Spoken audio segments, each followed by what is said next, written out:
ترجمہ یعنی جو ہونا تھا وہ لکھا جا چکا ہے اور قلم خشک ہو چکا ہے،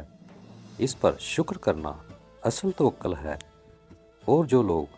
بے سوچے سمجھے بولتے ہیں، جو سامنے آئے کھا لیتے ہیں اور خدا اور رسول صلی اللہ علیہ وآلہ وسلم کی طرف توجہ نہیں کرتے،